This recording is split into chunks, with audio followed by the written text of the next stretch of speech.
मैं हूं दिल इम्तियाज़ और आप देख रहे हैं तख्ती ऑनलाइन। इनसे मिलिए, ये हैं मेरे दोस्त सूफ़ी। पिछले दिनों मैं घर गया तो मेरे घर में मिठाई आई हुई थी। मैंने पूछा ये मिठाई कहाँ से आई है, तो पता चला ये सूफ़ी ने स्पेशली बनवा कर भेजी है क्योंकि उसके घर में ट्विंस पैदा हुए हैं। पूरा मोहल्ला खुशी में मिठाई खा रहा था। मैं भागा भागा सूफ़ी के घर गया और मैंने नॉक की तो अंदर से बच्चों के रोने की आवाज़ आई। मैंने पूछा सूफ़ी इनका क्या नाम रखा है। सूफ़ी ने कहा ये तो आइसोटोप्स हैं। जो रो रहा है उसका नाम मैंने रेडियो एक्टिव रखा है और जो खामोश है, खुश है, उसको मैंने स्टेबल कहा है। मैं हंसने लग गया क्योंकि आप जानते हैं कि हाइड्रोजन एटम के दो आइसोटोप्स एग्जिस्ट करते हैं।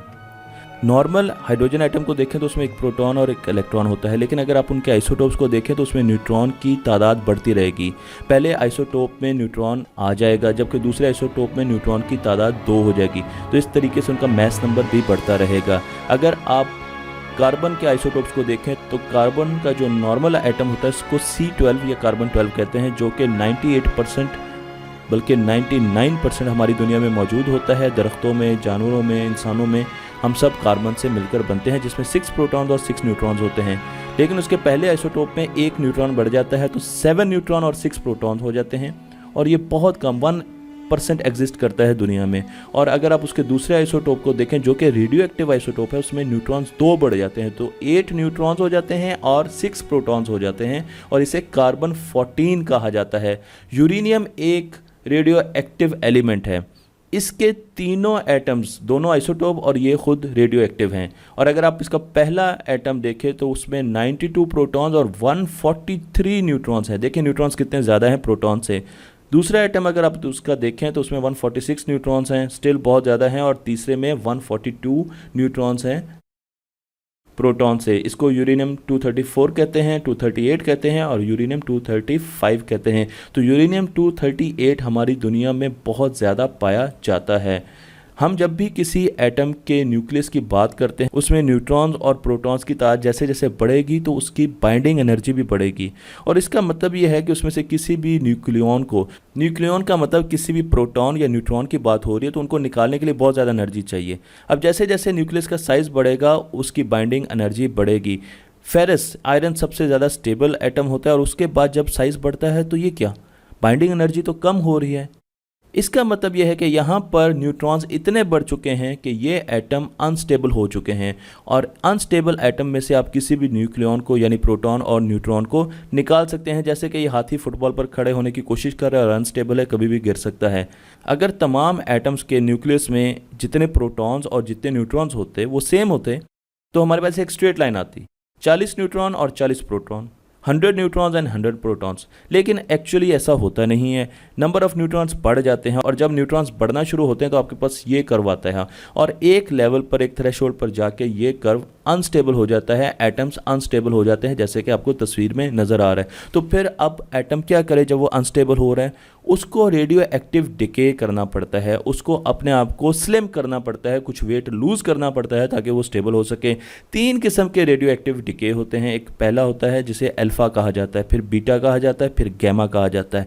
अल्फ़ा रेडियो एक्टिव डिके में आपके पास जो पेरेंट आइसोटोप होता है उसमें से हीलियम न्यूक्लियस जनरेट होता है, अल्फ़ा रेडिएशंस जनरेट होती हैं, और इसमें 2 प्रोटॉन और 2 न्यूट्रॉन्स होते हैं। तो जो पीछे रह जाता है वो डॉटर आइसोटोप बन जाता है।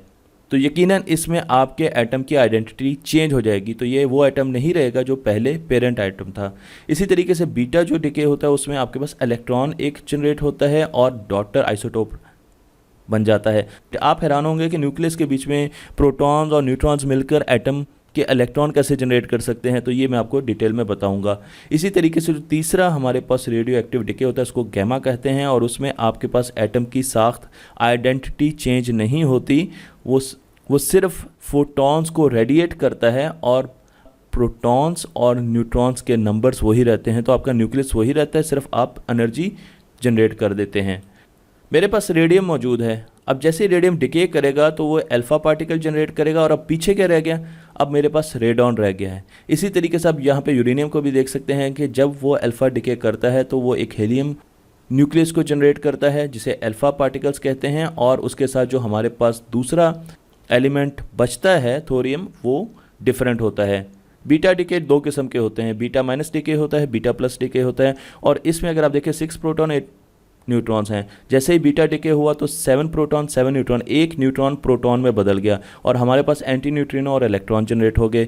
अगर आप बीटा प्लस डिके को देखें तो कार्बन 10 है, 6 प्रोटॉन 4 न्यूट्रॉन्स, और जब डिके हुआ तो 5 न्यूट्रॉन 5 प्रोटॉन, इसका मतलब 6 प्रोटॉन में से एक प्रोटॉन न्यूट्रॉन में बदल गया और न्यूट्रिनो और पॉजिट्रॉन एक एंटी मैटर है इलेक्ट्रॉन का। जबकि तीसरी जो हमारे पास डिके होती है उसमें एक अनस्टेबल एक रेडियो एक्टिव न्यूक्लियस सिर्फ फोटॉन्स को जनरेट करता है और हमारे पास इस एटम की आइडेंटिटी चेंज नहीं होती, जबकि पहले दोनों डिकेज में एटम की आइडेंटिटी चेंज हो जाती है। तो इसमें सिर्फ फोटॉन जनरेट होता है, हीलियम 3 रहता है, एनर्जी रेडिएट हो जाती है। मैंने आपको पिछली प्रेजेंटेशन में बताया था कि प्रोटॉन और न्यूट्रॉन सब एटॉमिक पार्टिकल से मिलकर बने होते हैं जिनको क्वार्क्स कहा जाता है। प्रोटॉन में 2 अप क्वार्क्स होते हैं, एक डाउन क्वार्क होता है, जबकि न्यूट्रॉन में 2 डाउन क्वार्क्स होते हैं और एक अप क्वार्क होता है। जब भी 2 क्वार्क्स के बीच में ग्लूऑन्स एक्सचेंज होते हैं जो कि फोर्स कैरियर्स हैं, तो उनका कलर चेंज हो जाता है और उससे स्ट्रॉन्ग फोर्स जनरेट होती है। इसके बारे में मैं एक वीडियो तफसील से बना चुका हूँ, आप वो वीडियो पहले देख लीजिए। तो यहाँ पर ग्लूऑन्स फोर्स कैरियर्स हैं। इसी तरीके से हमारे पास 6 जो क्वार्क्स होते हैं उसमें अप एंड डाउन क्वार्क्स बहुत स्टेबल होते हैं, जबकि बाकी 4 क्वार्क्स अनस्टेबल होते हैं। तो इनकी कोशिश होती है कि ये किसी तरीके से डिके करके अप एंड डाउन क्वार्क्स में बदल जाएं, जिनसे हमारा न्यूट्रॉन एंड प्रोटॉन मिलकर बनते हैं। वीक फोर्स में 2 सब एटॉमिक पार्टिकल्स के बीच में 2 किस्म के फोर्स कैरियर एक्सचेंज होते हैं। अगर ग्लूऑन क्वार्क्स के बीच में एक्सचेंज होता है तो स्ट्रॉन्ग फोर्स बनती है। वीक फोर्स में ये डब्ल्यू बोसॉन होते हैं और जी बोसॉन होते हैं। डब्ल्यू बोसॉन चार्ज्ड सब एटॉमिक पार्टिकल्स होते हैं, जबकि जी बोसॉन पर कोई चार्ज मौजूद नहीं होता। तो अगर मैं आपको यहाँ पर एटॉमिक लेवल पर लेके जाऊँ और स्टैंडर्ड मॉडल दिखाऊँ तो आप देखें कि यहाँ पर 12 किस्म के मैटर के सब एटॉमिक पार्टिकल हैं, जिसमें 6 क्वार्क्स हैं और 6 लेप्टॉन्स हैं। लेप्टॉन्स में अगर आप ऊपर वाली इस ग्रीन रो को देखें तो यहाँ पर इलेक्ट्रॉन और उसके साथ नेगेटिवली चार्ज म्यूऑन और टॉ हैं, जिन पर नेगेटिव चार्ज है, जबकि क्वार्क्स पर भी चार्ज मौजूद है जिसमें कुछ पॉजिटिव होते हैं और कुछ नेगेटिव होते हैं विद रिस्पेक्ट टू प्रोटॉन्स। जबकि न्यूट्रिनो जो हमारे पास सब एटॉमिक पार्टिकल्स होते हैं इन पर कोई चार्ज मौजूद नहीं होता। और 4 फोर्स कैरियर्स हैं। ग्लूऑन फोर्स कैरियर हैं, 2 क्वार्क्स के बीच में ग्लूऑन एक्सचेंज होगा तो हमारे पास स्ट्रॉन्ग फोर्स बनेगी। अगर जी बोसॉन और डब्ल्यू बोसॉन होगा तो हमारे पास वीक फोर्स बनेगी। अगर फोटॉन होगा तो इलेक्ट्रोमैग्नेटिक फोर्स बनेगी। जबकि ग्रेविटी के बारे में अभी हम मज़ीद क्वेश्चन कर रहे हैं। आपके पास एक न्यूट्रॉन है और एक न्यूट्रिनो है। न्यूट्रिनो में आपके पास डब्ल्यू बोसॉन है। डब्ल्यू बोसॉन अब आएगा और इस क्वार्क के साथ इंटरेक्ट करेगा। अब जैसे ही डब्ल्यू बोसॉन यहाँ से निकला तो ये इलेक्ट्रॉन बन गया। अब ये न्यूट्रल नहीं रहा बल्कि इस पर नेगेटिव चार्ज आ गया, क्योंकि डब्ल्यू बोसॉन पर पॉजिटिव चार्ज था। तो यहाँ से आपके पास इलेक्ट्रॉन जनरेट होता है, जो हम पीछे क्वेश्चन कर रहे थे। जब ये डब्ल्यू बोसॉन डी यानी डाउन क्वार्क के साथ आके इंटरेक्ट करेगा तो ये उसको अप क्वार्क में बदल देगा, और अप क्वार्क में बदलने के बाद अब ये प्रोटॉन बन जाएगा, क्योंकि आपको पता है प्रोटॉन में 2 अप क्वार्क्स होते हैं और एक डाउन क्वार्क होता है, जबकि प्रीवियसली ये न्यूट्रॉन था। तो अब आपके एटम के आपके न्यूक्लियस की आइडेंटिटी बदल गई। उसकी वजह यह है कि अगर आपके पास पहले 7 प्रोटॉन्स थे तो अब एक और प्रोटॉन का इजाफा हो चुका है। आपके पास 8 प्रोटॉन्स हो गए हैं, या 9 प्रोटॉन्स हो गए हैं, या 10 प्रोटॉन्स हो गए। तो नंबर ऑफ़ प्रोटॉन्स बढ़ गए हैं, और इस नंबर ऑफ़ प्रोटॉन के बढ़ने की वजह से अब एक नया एटम बन चुका है। जिस तरह कार्बन नाइट्रोजन में डिके कर जाता है और साथ हमें इलेक्ट्रॉन मिलता है। तो हमारे पास जब भी किसी क्वार्क के साथ ग्लूऑन इंटरेक्ट करते हैं तो वो उसकी कलर को चेंज कर देते हैं। उसकी साथ को चेंज नहीं करते, उसके कलर को चेंज करते हैं, और इससे स्ट्रॉन्ग फोर्स जनरेट होती है। तो 2 क्वार्क्स जब ग्लूऑन एक्सचेंज करते हैं तो कलर चेंज होता है, और इसको स्ट्रॉन्ग फोर्स कहते हैं, और इनके फोर्स कैरियर ग्लूऑन्स होते हैं। लेकिन अगर मैं वीक फोर्स की तरफ आऊँ तो वो 2 तरह से हो सकती है। जी बोसॉन का एक्सचेंज हो सकता है। जब जी बोसॉन किसी भी क्वार्क के साथ इंटरेक्ट करते हैं तो वो उस पर कोई इफेक्ट नहीं डालते, क्योंकि वो एक न्यूट्रल पार्टिकल होते हैं, तो इसमें हमारे पास कोई चेंज नहीं आती। लेकिन जब डब्ल्यू बोसॉन इंटरेक्ट करते हैं क्वार्क्स के साथ, क्योंकि ये चार्ज पार्टिकल होते हैं, तो उस कंडीशन में ये पीछे भी चार्ज पार्टिकल्स को छोड़ के रहते हैं, क्योंकि उनका चार्ज चेंज हो चुका होता है। और उसके साथ साथ जब ये इनके साथ इंटरेक्ट करते हैं तो ये अप क्वार्क को डाउन क्वार्क में बदल देते हैं। अब जैसे ही डाउन क्वार्क आता है तो अगर वो न्यूट्रॉन है तो वो प्रोटॉन में, और अगर वो प्रोटॉन है तो वो न्यूट्रॉन में बदल जाता है, क्योंकि उसकी साख्त बदल चुकी होती है। इसलिए ये आइडेंटिटी चेंज कर देता है। ये औरत को मर्द और मर्द को औरत बना देता है। अगर लाइटर साइड पर ये देखा जाए तो ये कार्बन 14 को नाइट्रोजन में चेंज कर देता है। और इसी तरीके से अगर कोई फोटोन आकर क्वार्क के साथ इंटरेक्ट करता है तो उसमें कोई चेंज नहीं लाता, इसलिए इलेक्ट्रोमैग्नेटिक फोर्स की वजह से भी किसी किस्म की कोई चेंज एटम में आती नहीं है। इसी तरीके से फोटोन अगर किसी क्वार्क के साथ इंटरेक्ट करता है तो उसमें कोई चेंज नहीं लाता। याद रखिए कि फोटोन इलेक्ट्रोमैग्नेटिक फोर्स का फोर्स कैरियर है। रिचर्ड फाइमन एक बहुत बड़े साइंसदान थे और उन्होंने फाइमन डायग्राम्स बनाई और उसमें उन्होंने इंटरेक्शंस दिखाए। तो मैं आपको बीटा इंटरेक्शन दिखाता हूँ, आपने गौर से देखना है।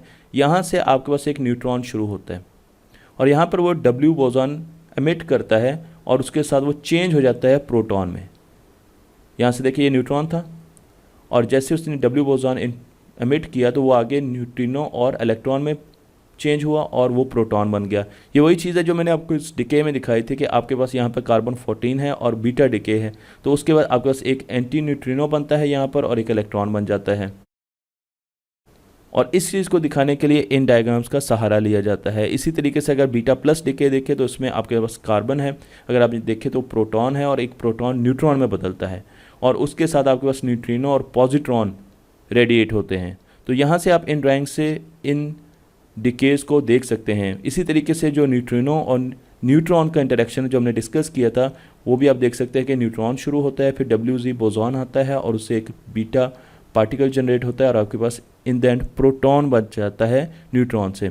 यहाँ पर आपको एक न्यूट्रिनो पार्टिकल भी जनरेट होता हुआ नज़र आता है। मुझे उम्मीद है कि अब आपको इंटरेक्शन समझ आ चुके होंगे। स्ट्रॉन्ग इंटरेक्शन उस वक्त होते हैं जब क्वार्क्स के बीच में ग्लूऑन एक्सचेंज होते हैं।